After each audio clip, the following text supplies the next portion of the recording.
Hello, everyone, and welcome to the Jeffrey Epstein Show. I'm your host, Bobby Capucci, and this is Daily Drop number 401.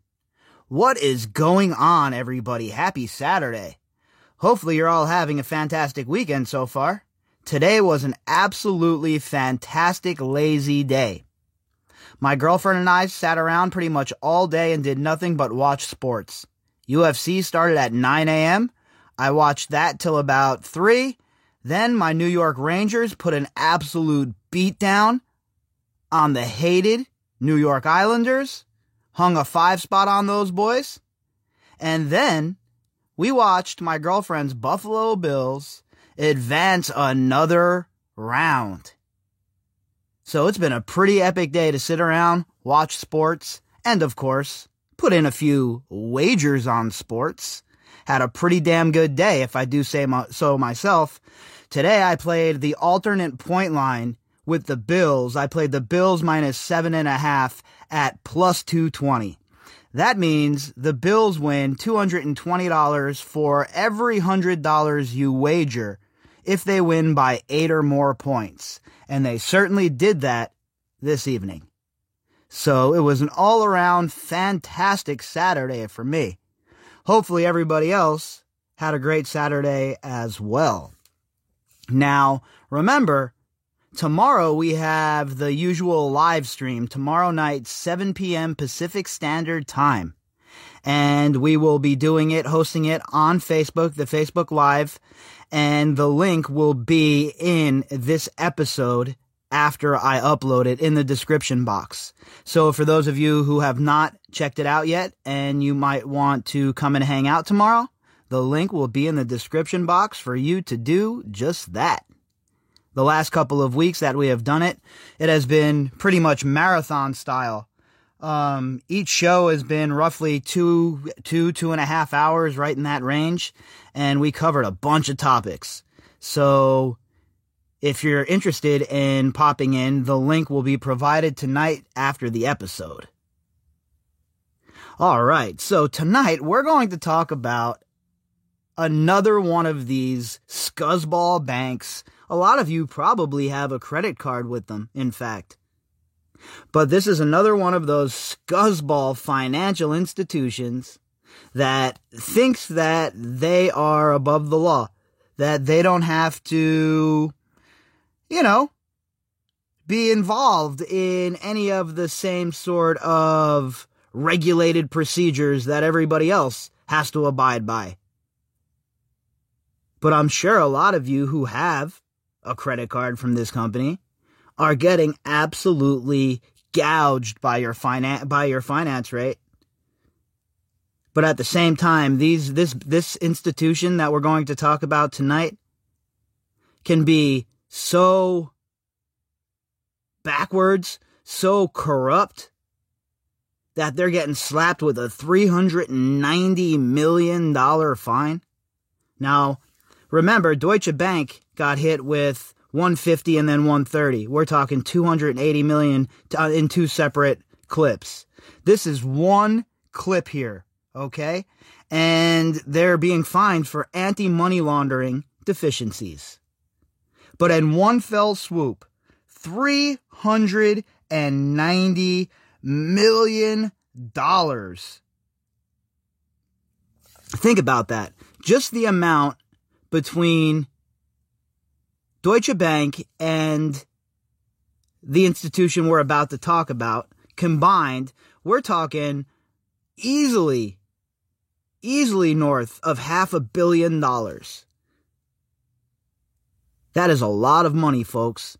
And I think that there should be another regulation or law where the money that gets fined gets put right into infrastructure for America. That money gets moved. If it gets fined in America and seized in America, then it gets paid in America, then I think that it should go into infrastructure projects. There should be some sort of account, and the money in that account should have to be spent on, education, roads, bridges, stuff like that, stuff that's going to benefit the American people. Or how about we put together some sort of new age homesteading act? I've been throwing that idea around forever. And with all of the land we have here in Nevada, I think that there's definitely a conversation to be had to help people that are lower income, lower middle class, people that are going to have a hard time buying a home. I think with some fundage and something like a Homestead Act, I think that a lot of people that would never have the ability to have their own property or their own home, I think that would be a great pathway to it. So, there are a lot of projects, and that's obviously not the only one. There are a lot of projects that money could be used on, money from these scumbag bankers. And I think that when you talk about infrastructure, I'm pretty sure that most people agree that infrastructure is a good place to spend a couple of bucks. I don't know about you folks, but have you been on any bridges lately? Have you checked out airports? Have you checked out some of the, different federal areas? We could definitely use it. No doubt about it. So, again, I think that money would be much better repurposed into projects like that, helping wounded veterans or whatever. I'm sure a lot of you have great ideas out there as well when it comes to how that money can be repurposed. But one thing I think we can all agree on is that it shouldn't fall into the chasm that is the federal government, because the people are never going to see that money. And that money is never going to, really be used to help anyone. Let's be real. Money's probably repurposed into bombs to drop on the Houthis in Yemen. So, well, I think, we've been talking about, and I think it's a great step, that we have the anti-money laundering laws now in effect.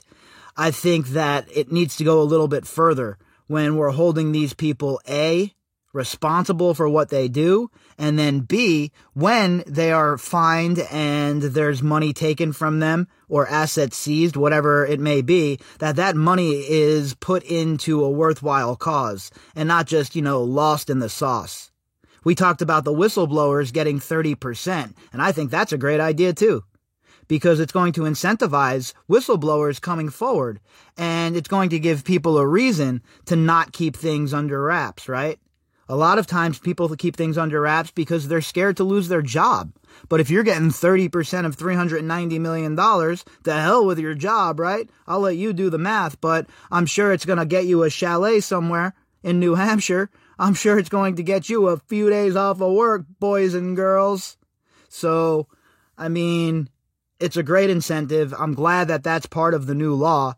And I think that moving forward, we're going to see a lot more people blowing the whistle on these financial institutions.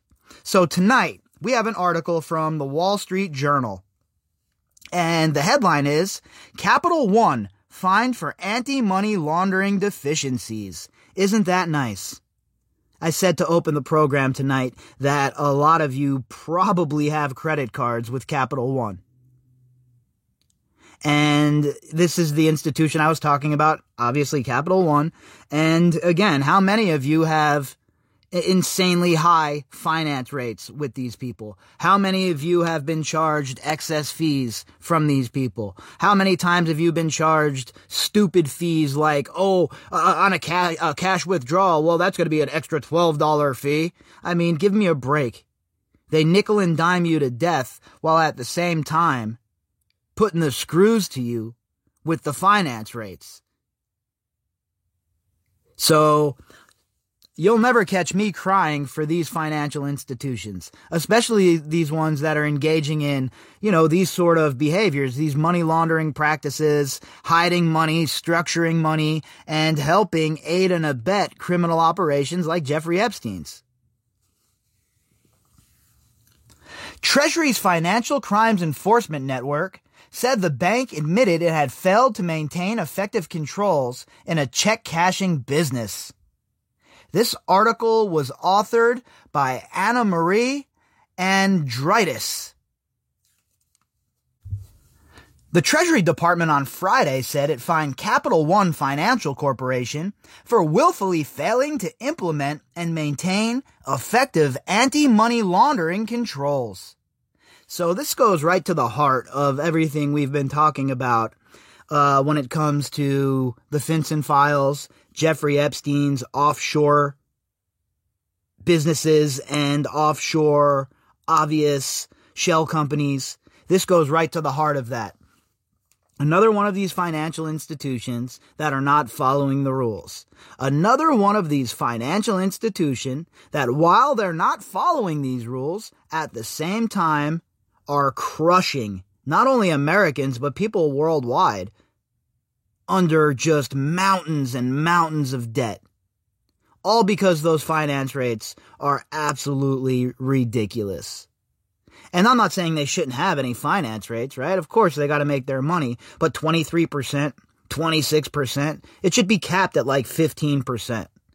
When you can go to a guy in the neighborhood and get a loan for 5%, why would you go to the bank and pay 10% more? And that's what poor people do, right? They'll go get money from check lending joints, or they'll go get money from loan sharks, putting money on the street depending on where you live, what part of the country or what part of the world. And meanwhile, these banks are, waxing people at 26%. That's if they even accept your credit application. And you can't even speak to a person. Forget it. Send it in, it gets punched through some algorithm that they have, and bam, you're considered, nope, no credit for you. Or they're like, all right, this person's perfect. We know that this person is probably going to default, but let's slap them with a 29% credit finance rate, and we'll just, we'll let the cards fall where they may. It's such a joke. And I think instead of some of these other dumbass classes they teach you in high school, I think you should learn about stuff like that. I think that stuff is way more important than some of the other dumbass stuff we learn in high school. As part of the settlement, Capital One admitted that it willfully failed to file thousands of suspicious activity reports, according to the Treasury's Financial Crimes Enforcement Network. The allegations pertain to a check cashing group the Capital One acquired when it bought North Fork Bank in 2006. And the years are very interesting during the time that they were active here and when they got slapped for their behavior for not filing these SARs. And as we've discussed and laid out previously, not filing those SARs is a big deal. It'll come back and slap you right in the old ASCII. If there ends up being some sort of malfeasance and you weren't filing these SARs and it looks like you were in bed with these people who end up getting clipped by Treasury or the Justice Department, then you're going to end up with a $390 million fine like Capital One. Now, while I think that has a lot more teeth in it than $130 million and $150 million, I think there needs to be penalties for the actual people who were involved, right? Whoever was the handling director who didn't let these SARs go through or told people to look the other way. Has there been that kind of investigation? Of course not. I highly doubt it anyway. They pay their fine and they keep it moving. The fine keeps everything quiet, right? Money talks. Then that $390 million ends up in Lord knows where, spread out across the bureaucracy. Who knows where the hell it ends up, in reality. But I think that what I was saying earlier is a quality idea. I think there should be some sort of trust set up. And this money that is paid in fines goes into that trust. And not only that, the people who were in charge of making these deals possible, sending these deals through, shoehorning them through, those people need to be held responsible as well, in my opinion. I've had enough with the financial sector. My dad and I were just discussing this today. I was over at my parents' house for a little while, hanging out in the backyard, talking to my dad, and we were just discussing how these banksters have gotten away with this stuff for way too long. And I'm not talking about, tar and feathering anybody or anything like that. But when they're caught doing something criminal, and obviously this is something criminal, $390 million for breaking anti-money laundering laws, then it can't just be the institution that's left holding the bag, the shareholders, while they should shoulder some of the blame. The people who were making these deals happen have to be held accountable. And we never seen that through the whole entire financial meltdown, folks. And it's always stuck in my teeth that these people got off scot-free. None of them went to jail. None of them. Meanwhile, all of our 401ks were absolutely just decimated. And I know here in Las Vegas, forget it. Once that happened, it changed everything with hospitality in Las Vegas. The tips weren't the same. The clientele wasn't the same. People were a bit more guarded with their coin. And it never really recovered what it used to be. There was a point in time in Las Vegas when I would leave my office when I was working at the Hard Rock.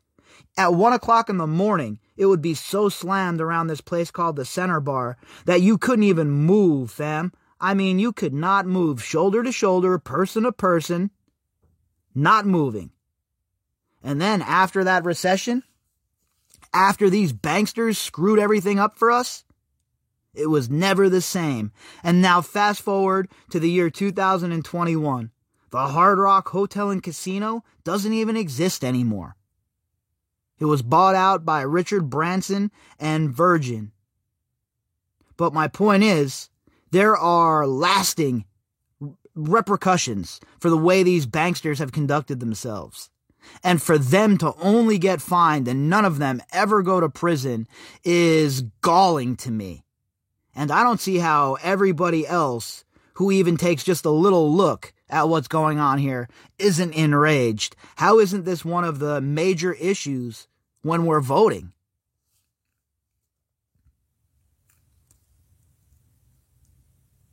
FinCEN said that it had assessed a $390 million penalty, but that it agreed to give Capital One credit for a $100 million penalty it paid to the Office of the Comptroller of the Currency in 2018. The OCC is an independent branch of the Treasury. Again, isn't that nice? A $100 million break. Oh, because it's a penalty paid to the Comptroller. The OCC is an independent branch of the Treasury? All right, so where did that money go? I wonder if we can file a Freedom of Information Act thing and see if we can get that information. Why in the hell would they get a $100 million break? I don't care if they paid a penalty in 2018. What are you, the American government? Oh, we're 600, but then we're going to give you 1,400, make it 2,000.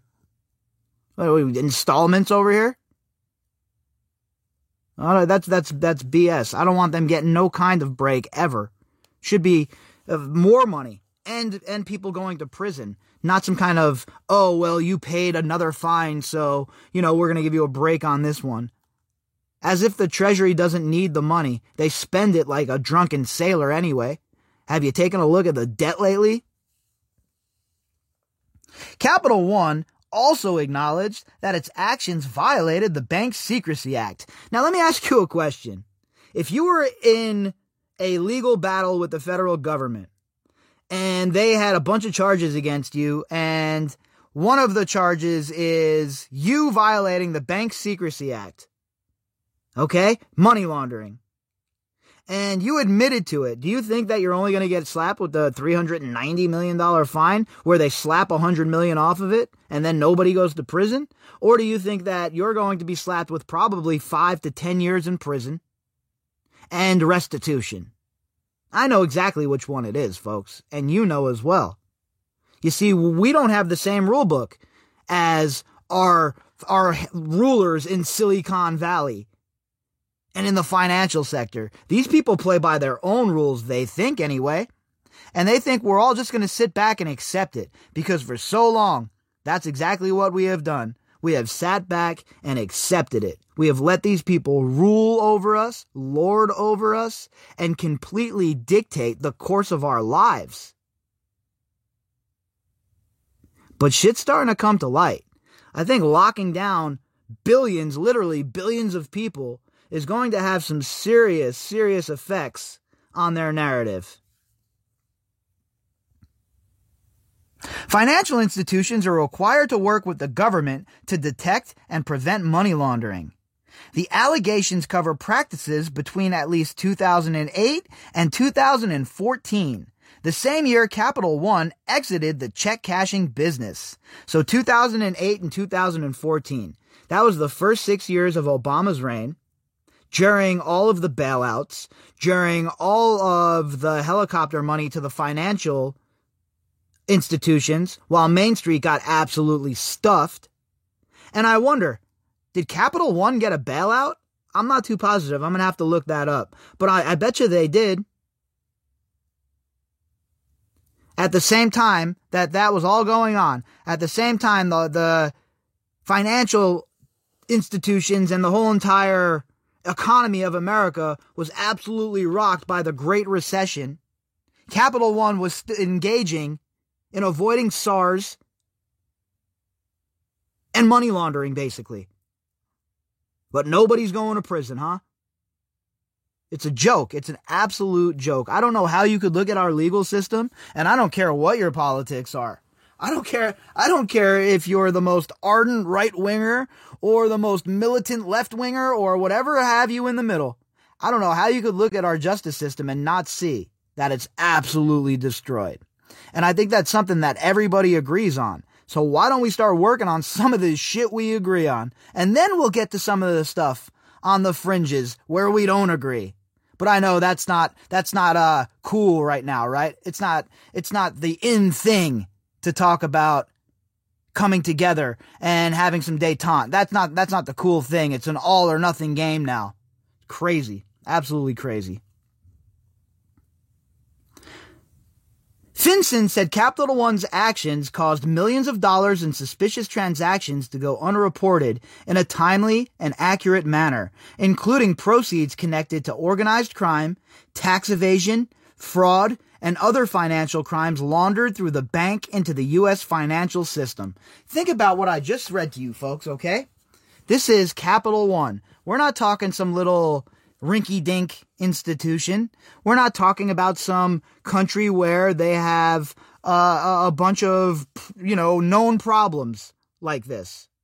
Right here in the good old USA. While everybody's hating their neighbors, these dirty, rotten sons of bitches are continuing to pilfer our wealth. How many more examples are going to be needed before people realize that we're being okey-doked? Capital One's egregious failures allowed known criminals to use and abuse our nation's financial system unchecked, FinCEN's director, Kenneth Blanco, said in a statement. Look, if that's the case, Mr. Blanco, then can we get some arrests? Can somebody go to prison from Capital One? Or is it just going to be another one of these fines where the executives don't care what? They're missing a meal? They're not buying the other cool piece of art that their friend has down over at Leon Black's auction? They don't care about this fine. It's not coming out of their pocket. The shareholders are paying it. FinCEN said Capital One was aware of the money laundering risks associated with the check cashing group, in part because of warnings by regulators and criminal charges against some customers. Yeah, that'll do it, huh? A few criminal charges against some of your clientele should start ringing some alarm bells. Unless, of course, you don't care. Unless, of course, you just want more money on top of more money on top of the wealth that you have stolen from the working class and the upper middle class in the last year. I'm going to guess it's that option. FinCEN said the bank acknowledged failing to file suspicious activity reports even when it had knowledge of criminal charges against customers, including a convicted associate of the Genovese organized crime family. Well, what do you know? You got an associate of the Genovese crime family, and they're not SARing him. They're not doing anything like that. Not in the least. Your business is good with us. No worries there, paisano. We're all good. If it's a known associate of the Genovese family, you probably shouldn't be doing business with them at one of these institutions. I mean, I'm just saying, right? Nothing against my boy, right? Nothing against Paisano. I have nothing against people in the life, right? Look, you got to make a dollar, and you know what? Hey, who am I to judge? But what I will say is this. You probably should not be doing business with them if you're an institution like Capital One. You really need that nonsense for the few dollars that you're going to get out of this guy? So what it boils down to is, A, they're either so stupid, every single one of these institutions is just so stupid that it's unimaginable, or they're all in on the hustle. I'm going to go with all in on the hustle. That's my opinion. I might be wrong, but that is my opinion. A Capital One spokeswoman said the bank takes its anti-money laundering obligations seriously. Oh, obviously. I mean, we're talking serious as a winter climb and summit of the mountain K2, obviously. That's how serious you take it. $390 million later. The bank has invested heavily in the enhancements of its AML program over the past several years under new AML leadership, and has worked closely with regulators and law enforcement to ensure our compliance processes and protocols are robust and thorough. Oh, well, if that's the case, then everyone can pack it up. Nobody should ever investigate these people ever again. I mean, no big deal. They said that they have it all wrapped up. They said that they fixed it. It's all taken care of. These people have some gall, the audacity to think that anyone should trust the banking system. These people truly believe that this narrative that they're pitching, like, oh, it's just a mistake, we have no idea, and now our regulations are super better and well maintained. No, they're not. Literally, right now, as we speak, I guarantee you, in my opinion anyway, that there is numerous financial crimes occurring through Capital One as we speak, as with the rest of the financial scumbaggery banks that we talk about on a regular basis. And I think the receipts back those opinions up.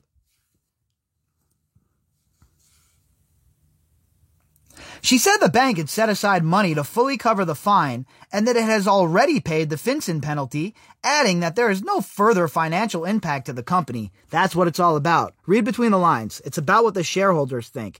It's about the slide that the company went through right when this was announced, a couple percent. It's about letting the boardroom know everything is stable. We have a war chest. We're going to pay for this and we're going to move on like everybody else. It's going to be all good. We'll be able to engage in more money laundering in about 4 or 5 months. Don't you worry. Capital One disclosed several years ago that it was under investigation by FinCEN, as well as the New York District Attorney's Office and the Justice Department over anti-money laundering practices related to former check casher clients. The bank said Friday's settlement is the last remaining government inquiry related to this check cashing group. So, it's the last one, and I guess we should just move on. No more penalties. They paid their $290 million, their $390 million. So that's it. Let's just move on. Why are you carrying on about it? It's over and done with. They paid their penalty. Not good enough for me. And that's why it's important that our lawmakers understand that it's not good enough for any of us anymore. The absolute amount of wealth that has been transferred up, folks, in the last year is terrifying. And the more power we give to these banks, the more freedom, financially and otherwise, we're ceding. And when you give power to tyrants, they never give it back.